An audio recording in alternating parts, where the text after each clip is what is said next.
Voila.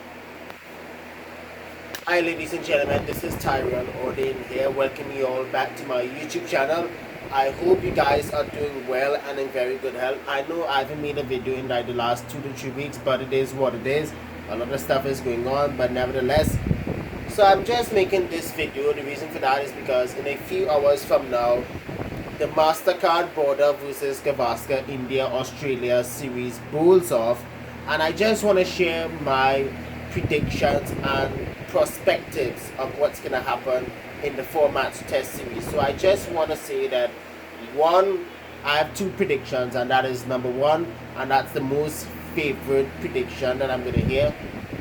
India, they're coming in this series home advantage, and they must win at least 3 out of the 4 tests to qualify for the ICC World Test Championship final in June in London, England.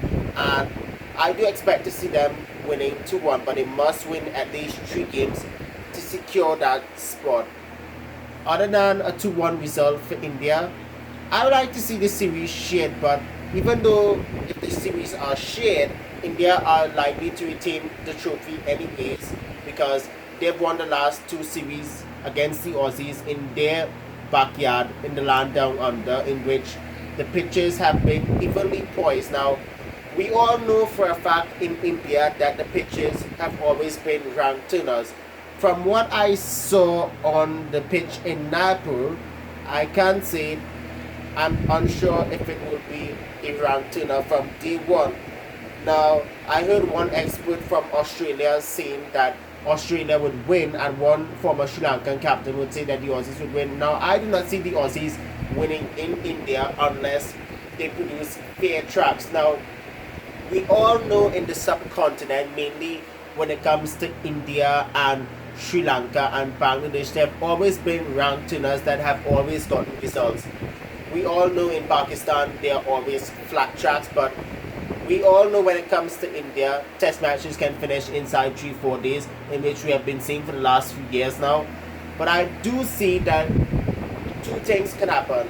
Another India series victory, which will mean that they must win 3 of the 4 test matches to qualify for the World Test Championship final.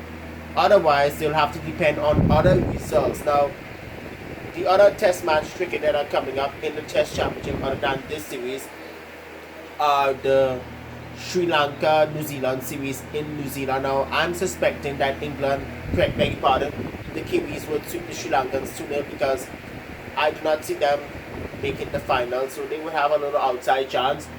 But overall, I think the India-Australia series are going to be very, very competitive from ball 1 to the last. So with all of that said, here's who I predict will score the most number of runs. 1, I do see Rohit Sharma and Steve Smith of both India and Australia being the leading run scorers for their respective teams. We all know Virat Kohli is in the form of his life right now. He has been scoring a lot of one-day tons of late against the Sri Lankans and Bangladesh. But the last time Virat scored a test century was against Bangladesh back in 2019. So I will be very happy that Virat gets to be among those run getters. He hasn't scored 100 in like 4 years now, so it will be a tough task. And just to keep in mind, the pitch is going to be tricky for both sets of teams because we all know that some of the Indian batters have a bit of problem against spin, but every time when they play at home, they always get it right. Unlike those green top decks in England or South Africa where they always falter. But other than Virat and Rohit scoring runs for India, Pujara will be Australia's threat, and so as Steve Smith for India as well. Now India, I know for a fact, are going to come out with 3-4 spinners. Now I'm hearing talk that Australia might hand out a debut to Todd Murphy, one of the former under-19 players who did well in the Sheffield Shield and in the previous under-19 World Cup before the one last year in 2022. So I wouldn't be surprised if they go with 2 or 3 spinners. We know India are going to go with 3 spinners in the likes of Kuldeep, Ashwin and Jadeja, who's making a comeback after a long while. And I'm unsure if it's going to be a toss-up between Akshar Patel and Kuldeep Yadav to get that last spinning spot. We know that the Pacers are going to be Umesh Yadav and Mohammad Siraj or Mohammad Shami, who knows. But Australia, keep in mind, they are without Mitchell Stark, and also they are without Cameron Green, one of their all-round pacemen who is in the last stages of recovering from an injury he sustained against the South Africans.